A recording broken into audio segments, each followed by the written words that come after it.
estamos de vuelta ahora con Ramiro Escobar. Él es internacionalista, catedrático universitario, columnista, así que bueno, en fin, muchísimas virtudes para comunicar y por eso justamente queremos que nos cuente cuál es la relevancia de esta nueva cumbre entre países de la Comunidad Europea y América Latina y el Caribe. Buenas noches, Ramiro, gracias por estar con nosotros. ¿Cómo te va, Maite? Gracias por la invitación y aquí estoy para responder las preguntas que quieras hacerme. Claro que sí. Y esta cumbre es, digamos, se suele dar cada cierto tiempo, ¿no es cierto? Porque es parte de los elementos que unen a los países europeos con América Latina, pero en esta ocasión se han dejado ver los presidentes de América Latina y el Caribe como más demandantes de un trato distinto a ser meramente vistos como países que son fuente de recursos naturales o meramente actividades extractivas. ¿Esto a qué se debe según tu criterio, tu interpretación? Bueno, en realidad las cumbres América Latina, Unión Europea tenían una cierta regularidad. Así es. Pero hace 8 años se suspenden por varios motivos, entre ellos, por ejemplo, la pandemia, ¿no? Hizo que estas cumbres se suspendieran. La salida de Brasil de la CELAC por decisión de Jair Bolsonaro. Entonces, como que esa relación no estaba quebrada entre América Latina y la Unión Europea. Yo incluso recuerdo haber ido a una reunión acá de ese corte. Pero sí estaba suspendida de alguna manera mientras China, que geopolíticamente es un rival de la Unión Europea y de Estados Unidos, aumentaba su presencia en América Latina por la vía de mega inversiones y hasta influencia política. Ahora, ¿por qué hay este reclamo por no ser únicamente fuentes de materias primas? Creo que eso depende sobre todo del perfil actual de los presidentes latinoamericanos, ¿no? Hay varios que son de corte progresista, Lula, Petro, Boric, que obviamente tienen una visión distinta de las cosas, no solo que se venga a invertir y que se extraigan materias primas de acá, como históricamente ha sido, con desventaja para la región en muchos casos, sino que haya una relación más equilibrada y una actitud más proactiva de la región para no solo recibir inversiones, sino también empezar a producir con autonomía, ¿no? Pero la misma Comunidad Europea a través de su presidenta ha manifestado eso, ¿no? Que los países de esta parte del mundo no son necesariamente socios meramente vinculados a extractivismo, sino que pueden dar más, que hay interés de verlos como un socio de largo aliento en aspectos como, por ejemplo, infraestructura, que también es un tipo de negocio que le interesa mucho justamente a estos países, por lo que has comentado, porque ahí está dando vueltas China para ofrecer mejores precios, ¿no? Por ejemplo, uno de los proyectos que está flotando en la cumbre, no sé si se ha cerrado ya, es un metro en Bogotá, ¿no? Es un proyecto de infraestructura grande, ¿no?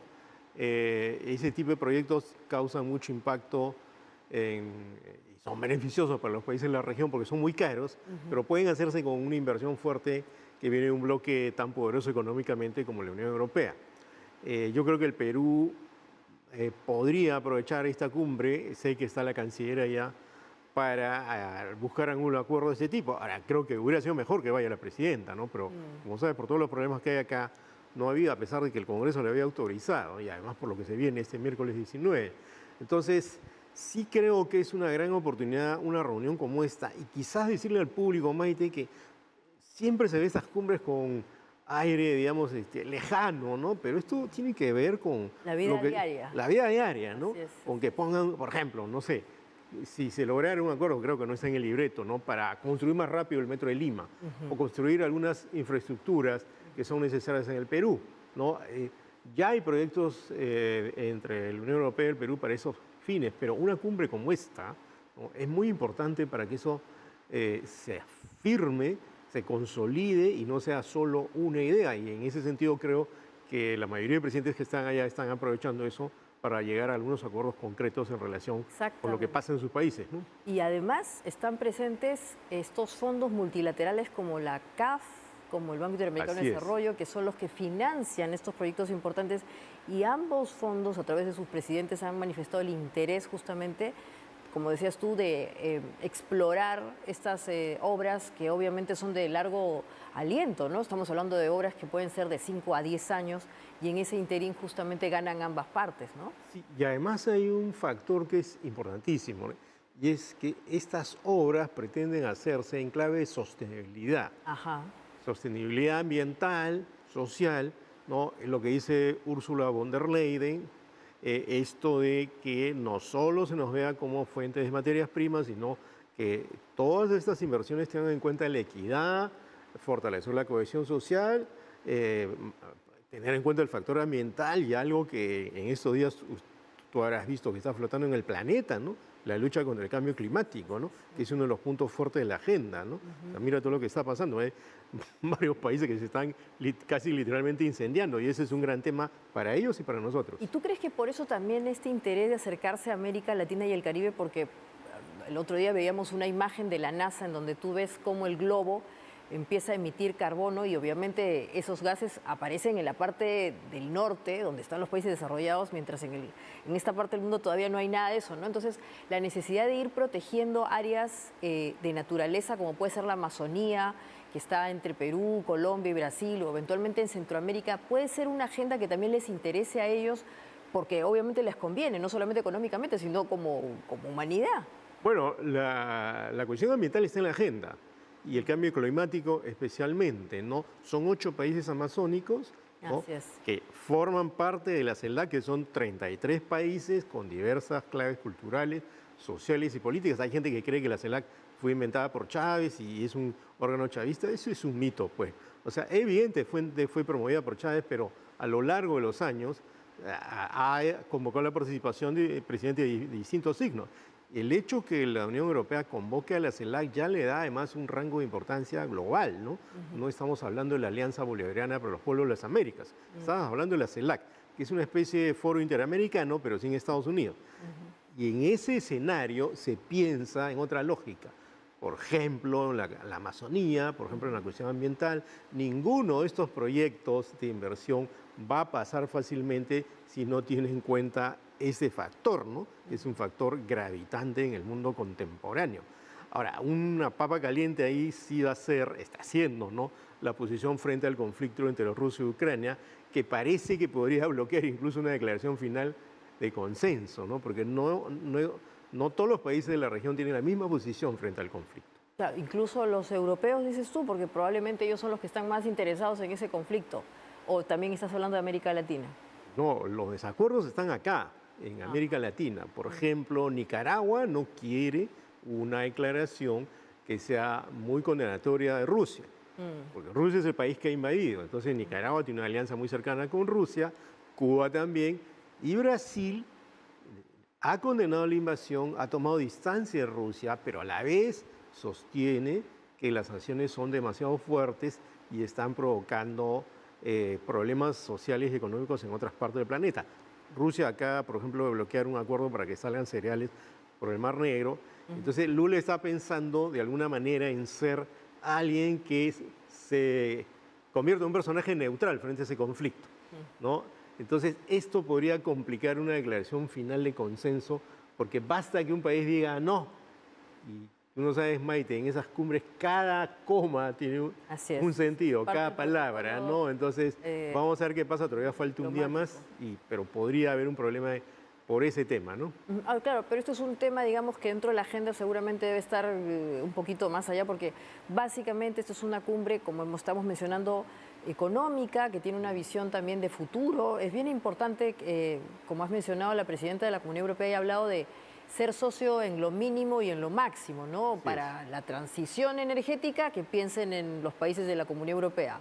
Para temas de sostenibilidad, que piensen en los países de la Comunidad Europea. Entonces es como que tratar de reivindicar esa relación natural que había, hasta que obviamente, como has mencionado, todo parece China, ¿no?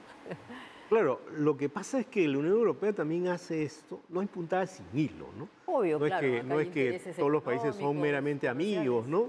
Suena muy poético, es un defensor a rajatabla de la poesía, o muy metafórico si quieres, pero en los hechos lo que busca esta cumbre del lado europeo es evitar que China siga ganando espacio en la región. Y lo que buscan los países de la región, en eso sí creo que hay consenso entre todos, es que lleguen más inversiones para cubrir los déficits de infraestructura o de proyectos sociales que hay en nuestros países, y para lo cual los europeos invertirían mucho dinero. Ya hay varios proyectos, cerca de 50.000 millones de dólares comprometidos, ¿no? O por lo menos anunciados. Y entonces hay un interés mutuo, ¿no? Y hay algo que es muy importante, ¿ya? Y que sí tiene que ver con lo de Ucrania. América Latina es una zona libre de armas nucleares. Mientras se hable de eso entre Rusia y Ucrania, va a ser un tema en la cumbre.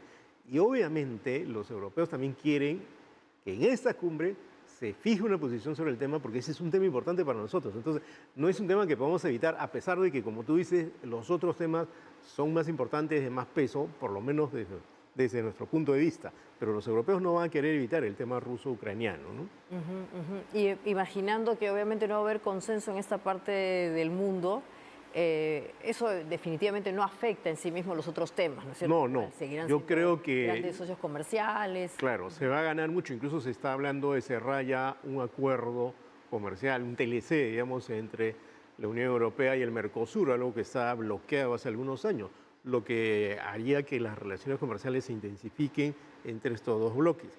Pero algo más, ¿no? Entre los europeos y los latinoamericanos y los caribeños, ojo, porque la CELAC incluye incluso a países del Caribe que no son, no tienen lenguas latinas, ¿no? Que son anglófonos, ¿no? Forman más o menos un tercio de la Asamblea General de Naciones Unidas. Interesante. ¿Ya? Entonces, no es juntos, los europeos y los latinoamericanos y caribeños, no somos poca cosa, somos bastante en el escenario global, y eso tiene que ver con inversiones, tiene que ver con lucha contra el cambio climático, tiene que ver con una mayor equidad social, que es algo que está ya en el discurso de las grandes potencias, de los grandes líderes, en los grandes foros. Se habla ya de estas cosas, aun cuando en los hechos uno no vea que es tan real, pero a mí por lo menos me reconforta que en casi todos los foros se hable de medio ambiente, se hable de equidad social, se hable de mayor justicia para la gente, ¿no? Ahora, ya que hablas de esos temas sociales, otro asunto que seguramente será importante entre ambos bloques es el tema migratorio. Sí es. Europa, en general, sus países se están volviendo muy restrictivos con el acceso a la migración. En fin, estamos viendo lo que está pasando en Suecia, con países musulmanes o africanos, en la misma Francia. Y por contra, más bien aquí en América Latina y el Caribe, todavía es como una zona en donde las normas migratorias no son de esa naturaleza y obviamente son lugares en donde eventualmente también habría que hacer una equiparación. ¿Tú crees que ese podría ser uno de los temas de discusión?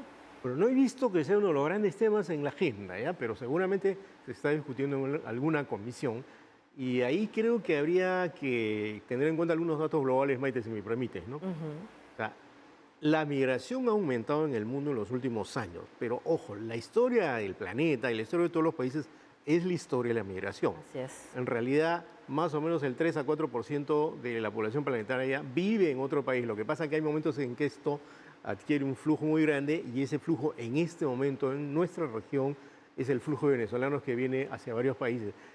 Y es una migración que tiene dos características inusuales, ¿no? Es abrupta y masiva, es rápida y abundante. Y en el caso de los europeos es sobre todo la migración que viene del África subsahariana y de los países de Oriente Medio, ¿no?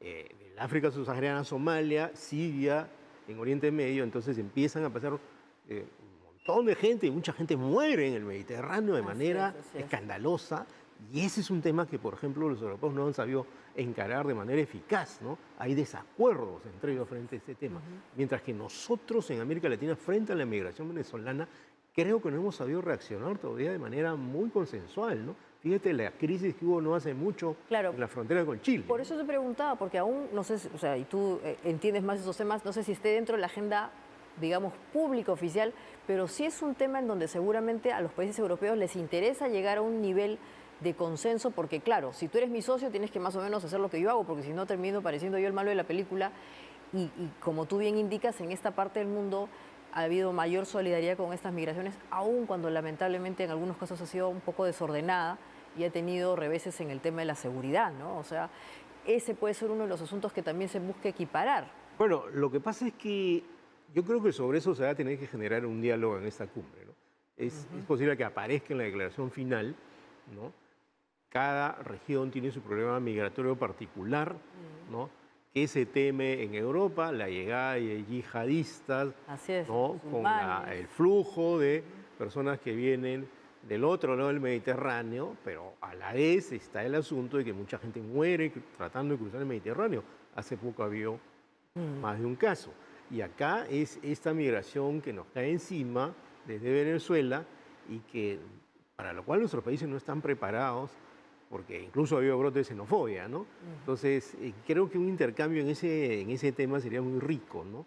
Creo que en las dos regiones no hay, en general en el mundo, creo que no hay mucha inteligencia de parte de los estados para manejar el problema migratorio, pero conversar sobre eso sería interesante para ver cómo se pueden mejorar las políticas. Sí, porque es un tema, como has dicho tú, álgido. Para cerrar, Ramiro, sí. El Perú es obviamente un país que tiene muchísima relación con países europeos. La Comunidad Europea es este bloque económico, político, pero para darnos una idea, ¿cuántos países de la Comunidad Europea tienen actividad directamente económica con el Perú? O sea, tenemos contratos con el Reino Unido, recordamos el tema de los Panamericanos, ahora hay otras obras vinculadas a Francia. España, ¿no? España es uno de los primeros inversores acá, ¿no? Y otros países de la Comunidad Europea tienen presencia en el Perú para darnos una dimensión de lo interesante y lo importante que es que esté el Perú en esta cumbre, ¿no? A través de la Cancillería. Varios de ellos, ¿no? Alemania, por ejemplo, tiene muchos proyectos de cooperación acá. España es uno de los grandes inversores en el Perú.